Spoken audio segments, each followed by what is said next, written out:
It's time for another episode of Let's Talk Business South Carolina, featuring industry outlooks, panel discussions on trending topics, and interviews with business executives, community leaders, and government officials. And now, coming to you from the Drum Creative Studio, here's your host, longtime South Carolina business publisher, Rick Jenkins.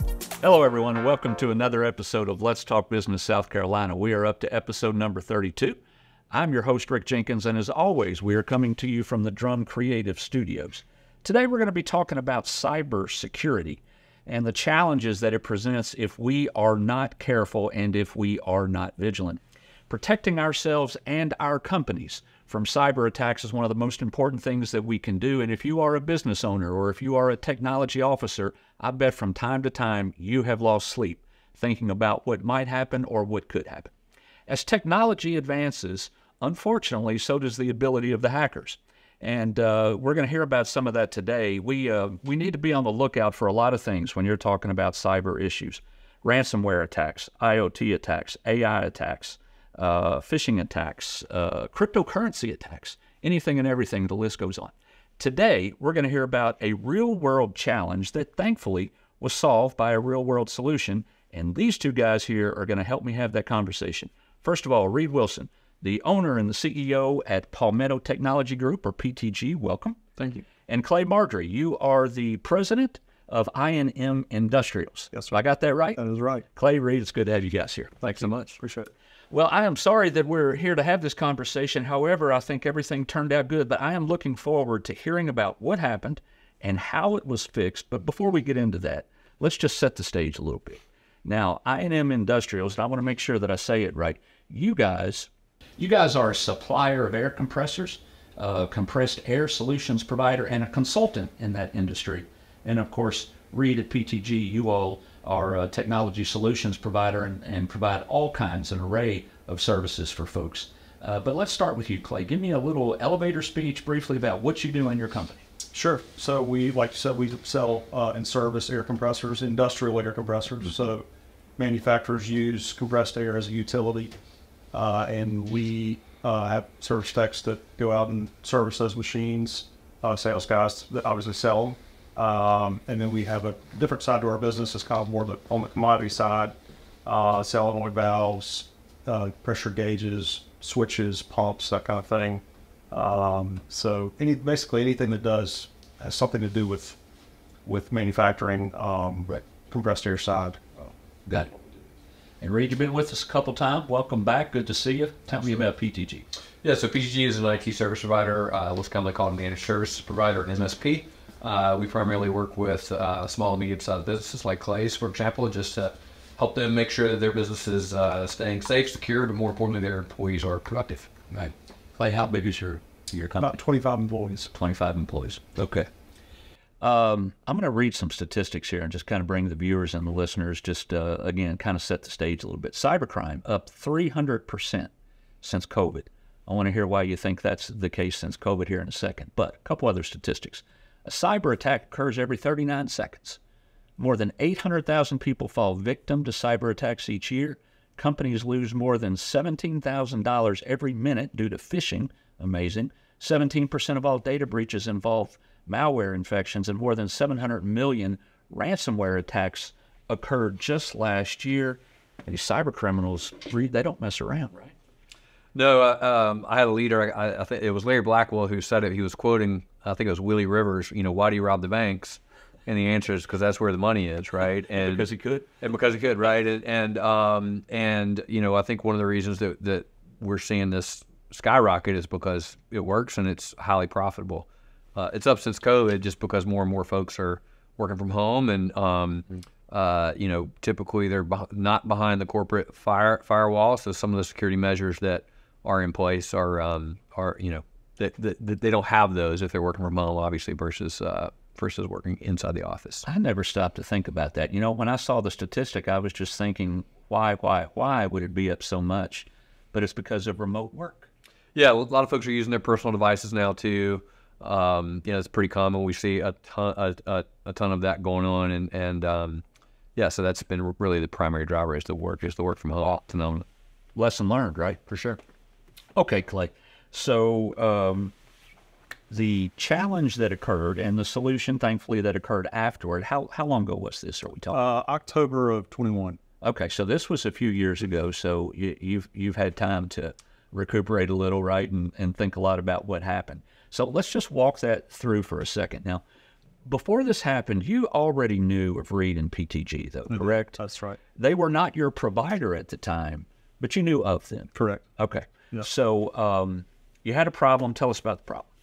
So we come in one day, and all of our shared files that we have and our ERP software basically was shut down. Anytime somebody would try to go into a file in our documents log, it just basically said something to the effect of ransom. And so we immediately contacted our current IT provider, and they said, yes, you've been hit. And so, yeah, that's how it happened. All right. So you come into work. Is this a Monday? It doesn't matter it's what PTSD day. when I think about it. Yeah, it was probably a Monday. I don't know. Right. Yeah. Right. It's probably a Monday. You come in, horrible day now. Can you ever think that something like ransomware, that something like this could happen? No, not the little old I&M Industrials, you know. Right. Right. And so when did you know that this is a huge deal? When we saw ransom on there, and then the IT provider that we had at the time said, "You've been hit with ransomware, and this is a big deal." It's about as scary as you could possibly think of. I'm thinking I'm losing my business at that point, you know. Okay, and ransomware basically is what it says, right? The definition is what it says. That's right. Somebody was holding your information for ransom. Right. And how did they contact you? So in the files that we it gave basically, when you clicked into it, it gave you a way to contact them. We did not do that. We thankfully had some cyber insurance that we immediately contacted our insurance company, and they provided an attorney who specializes in this. They provided a negotiation firm, and then they provided an IT company that deals with this kind of stuff. And so we kind of just let them have it. They tapped into our servers on site, and they dealt with it. And luckily we had backups, but they were. It's not just as easy as flipping a switch, and Breed can probably attest to that. It's not just as easy as flipping a switch and you're back up and running. So we were down for a while. How long? About a week and a half, maybe even closer to 2 weeks. So your first call was to your IT company. They confirm, yeah, man, you got a problem. Right. Your second call was to your insurance company, who hooks you up with some folks that you need to be hooked up with. Exactly. So, all right, I'm going to come back to you in a sec. Before we came on air, Reed, you said these guys were doing everything right. That's right. It's not like that there was some, they were like, oh, man, you shouldn't have done that. Let me slap you on the hand, see what happens. None of that was happening, right? Correct, yeah. And we see that pretty commonly, right? Obviously the folks who aren't doing things right are a little bit more of a risk than the folks who are. But, what we say all the time, and it's the stuff that keeps me awake at night still inside my business is, we have to get everything right. And the folks who do this for a living only have to get one thing right. And, in Clay's scenario, it was an unpatched device that, somebody got a hold of, and Clay and team obviously couldn't have known that. I'm sorry, one sec. You said it was what kind of device? It was it was unpatched software. Now that's not the most common. The most common way people get in is through remote desktop or just simply through phishing. And you made an interesting point that I think your listeners may be interested in hearing is we typically see these things happen over the weekend. Or over long weekends or holiday weekends. If you remember the big ransomware incident that happened, I think it was July of 21, that shut down all the gas availability on the East Coast. That happened over July 4th weekend. And so, we always tell our customers, if you're gone for the weekend, if it's going to be a holiday weekend, Thanksgiving, Christmas, New Year's, those are really good times for the bad guys to do their work because, typically folks aren't working then. And so they can operate a little more freely. Right. All right. So, Clay, keep walking me through this. At some point, You reached out to this guy. How did that occur? So we had to get through the process of trying to get back up and running. And then when that happened, we were okay for a while. And then I contacted Reed at PTG and said, all right, I can't deal with this. I need to fix this. Tell me what to do. You've got someone that is touching base with the folks who are keeping your information, correct, holding it for ransom, correct, right? Somebody else is doing that. You're not doing it, right? And I would assume that they're communicating back with you, saying they said this, right, they said this. What does that conversation look like? First of all, do you know where they were from? We were told they were from overseas. I want to say it was Russia. I'm not exactly sure, but that's where they were. Okay. They said. Okay. But the conversation was something to the effect of, we got all their information. If they'll pay us this amount of money, we will let it go. And then, the negotiators are like, they always say this. They're even if you decided to pay, which we would have. Chances are they're going to try to keep it anyway. Mm-hmm. So how did it resolve itself? How did you get your information? We had, like I said, we had backups. So we had on-site servers at that time, and we had backups. We ran them every day. Our IT provider at the time did, and I think we lost maybe like 2 days of it. Mm-hmm. And when we finally got everything back up and running, they had to clean everything up first. They were trying to get, the guys out of our servers. They're still tapped into our servers. That's way above my pay grade, so I don't know how that works. But once they cleaned the servers and did everything they needed to do, they put the backups in place, which is why it took so long for us to be down.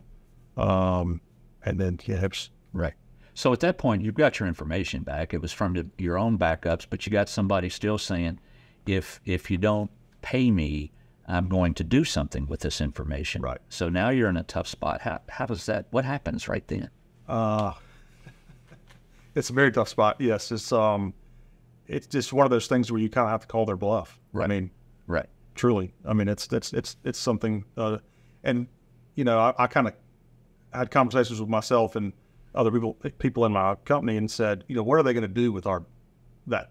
Because it was basically just customer files on the equipment that we service, right, or that kind of thing. It really wasn't any kind of accounting information that would have been that they could have gotten a hold of. Did you reach out to customers? Yeah, we had to just to let them know that while we were down and what was happening, and thankfully they were all extremely understanding, and a lot of them wanted to know how they could help. So it was great. That's awesome. Yeah. At some point now, you've gotten this behind you to some degree, and you reach out to you realize you need to make a change with your provider. Right. You reach out to Reed, and so Reed, you come in, and what does your team do? What does this look like now? Well, look, I'm thinking a couple of things. Just if I could maybe expand on a couple of points. Having the right insurance is really critical. It's not uncommon for these folks to have attorneys on retainer, negotiators on retainer, and then incident response folks on retainer. Those are the folks that come in and kind of do the after-action cleanup. We're not in that business. I wouldn't want to be in that business. It's a high-stress, 24/7. You never get a break kind of business. So, I think my advice to your listeners first and foremost would be make sure you've got really good coverage. And we always say, nothing against local insurance folks, vet what the coverage actually covers, because we've seen too many times where, it's a small rider on an existing policy of some sort, and it is a drop in the bucket from what your total costs are going to be. And then our policy going forward is we want to try to get as much out of the on-premises infrastructure, no on-premises servers, try to get all that to the cloud, shift that responsibility over to an Amazon or a Google or a Microsoft, where a Microsoft shop, specifically email. That's a really critical one. Get that up into a third party, transfer the risk to them as much as you can. Now, that's still a shared risk model. So, while the back end infrastructure is maintained by the hoster, you're still responsible for the security of your account. So we've talked about this before. Good multi-factor authentication on every account to keep the bad guys out. Making sure you have a good backup policy. Understanding how long it will take you to put your backups in place, I think, is really critical. Most folks just say when they talk to their IT company, and look, we have customers that are guilty of this too. They don't want to talk about, well, how long does it actually take us to get the data back? Because that, even if you've got good backups, that can be, several hours to several days to several weeks, depending upon, the age of the system. A really bad example that we walked into one time was not a customer of ours. We got called in on it. Was they were running an old ERP that was made in like 2005 or 2006, and so the software's not even available anymore. So think about, if I'm running an old ERP, how am I even going to get access to the license to be able to reinstall this thing? At the end of the day, we've got security parameters that we recommend to every customer. We have some basics, and then we have some more advanced things too. Nobody really wants to do the advanced things until after there's been an attack, unfortunately, and at that point it's kind of hard to put the toothpaste back in the tube. The number one thing, and I think I've actually mentioned this on the show before, is if you got $10 to spend on in your IT security budget, I would spend none on training, right? Because most of these attacks that we see are because somebody clicks on something they shouldn't click on. They don't secure an account with multi-factor authentication. We can't control the software that folks are running inside their businesses, so those style attacks are always going to happen. But the vast majority of these are related to just an end user not paying attention. And then when they do maybe do something that they should, there's a certain amount of shame that's associated with that. And so maybe they go quiet about it instead of saying, hey, I did this thing. And so just creating a culture inside your environment that we are security first. There's going to be mistakes. Bad things are going to happen, but let's just be open about those so we can get in front of them very, very quickly. To be clear, that is not what happened in this circumstance. No, correct. This was not a lack of training issue, even though I'm sure training occurred after the fact, right? But this particular thing wasn't about lack of training. It wasn't about someone doing something specifically that they should not have done. Correct. It was just one of those things that happened. That's right. Yeah. All right. So you come in and just kind of walk me through those initial conversations about what needed to happen. Yeah, so whenever we start working with a customer or potential customer the first time, we always just do an assessment of what they've got. And so in Clay's scenario specifically, we just saw that there was a pretty large footprint of on-premises servers, and again, there's nothing wrong with that. But our recommendation was let's get as much of this out of the server closet as possible. So that was step one. Step two was putting some advanced security measures in place around their desktops and laptops. Step three was securing their Office 365 or Microsoft 365 environment as best we could. There's varying levels of licensing that I won't get into here because it's super boring, but basics is always put that MFA.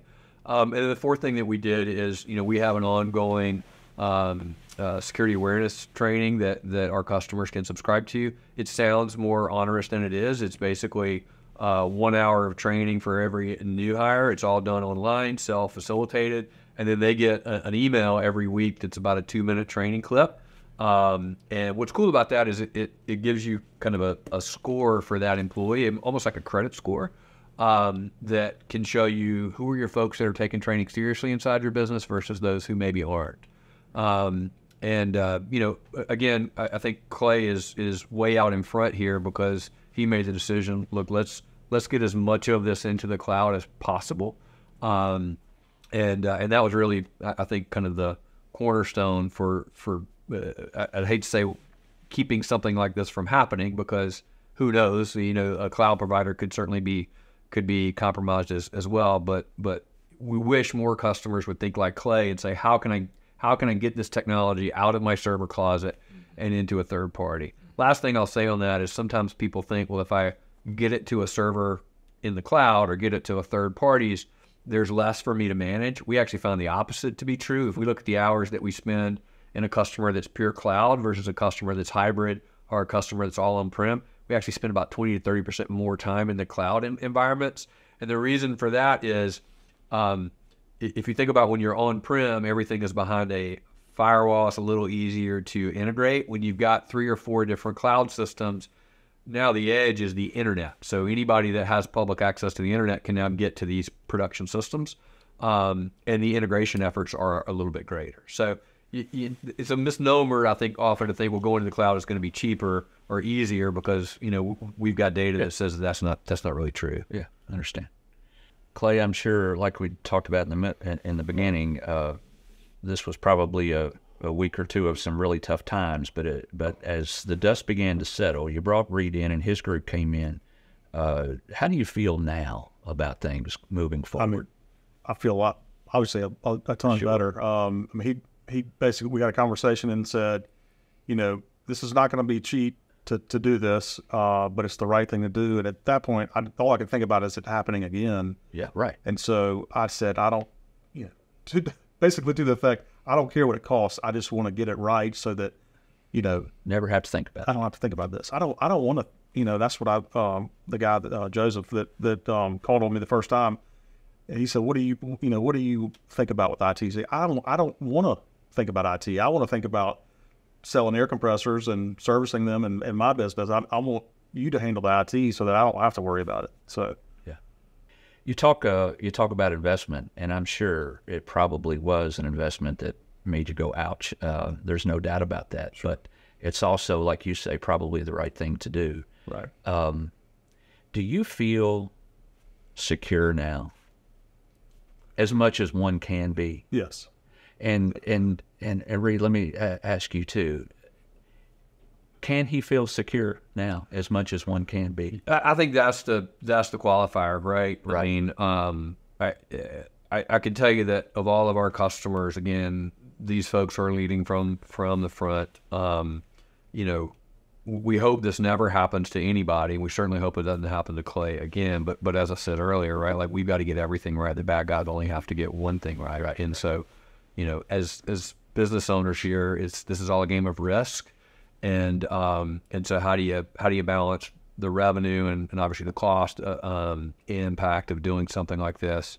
Again, I think just working with a good IT company, but more importantly, having a great insurance policy so that if bad things do happen, you've got the right folks helping you, and then really understanding what your incident response policy is. And I get frustrated about this because people think it's an IT function. This is not an IT function. We have no idea how you ring the cash register inside your business. And so being really thoughtful around, if my systems don't work, how am I still going to ring the cash register? That's really a function of the business and not a function of technology. Can we help with that? For sure.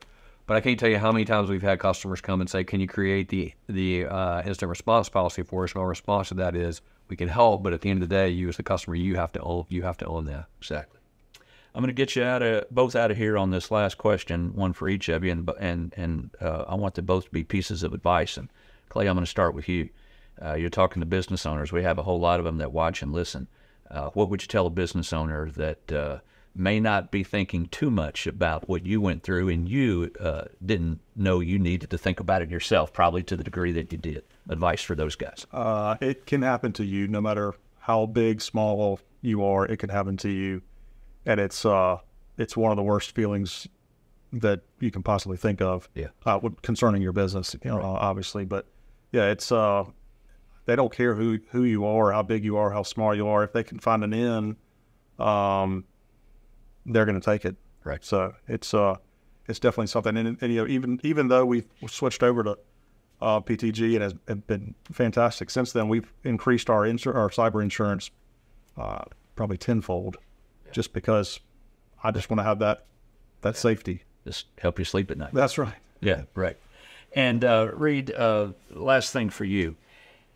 For all these companies that are small and medium, they have IT providers, they have folks like PTG that work for them.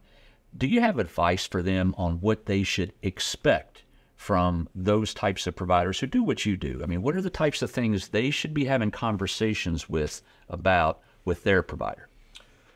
Yeah, I mean, that's a tough one, I think, because, so much of our industry is 3 and 5 and 10 person orgs, and there's certainly nothing wrong with that. But I think the most important thing you can do as a business owner is make sure you are connecting with your IT company on a regular basis, about what's going on inside the business. And I'm trying to think of the right way to say this. Taking their recommendations very seriously. Right. I mean, there's certainly some fear, uncertainty, and doubt selling that goes on. We try not to do that, but so many folks think, well, this won't happen to me, and then it does. And so, just staying in constant communication with your IAT provider and really digging into what their recommendations are. We hear from customers all the time, or prospects all the time, and say, I don't know the last time I actually sat down with the sales team or the account team or the service team. And so those regular cadences are really critical. That's good stuff, guys. I hate that this happened to you, but I really enjoyed hearing about it. Enjoy might not be the best word to use, but it's such a good reminder, and it's a real eye-opener, and I really appreciate you coming and sharing the story, and of course, Reed, for tagging along. Thanks for having me. Thank you both. Oh, gosh. You bet. Folks, that concludes another episode of Let's Talk Business South Carolina. That is Reed Wilson, CEO, owner, PTG, Palmetto Technology Group, and Clay Margery, president of I&M Industrials. We'll see you next time.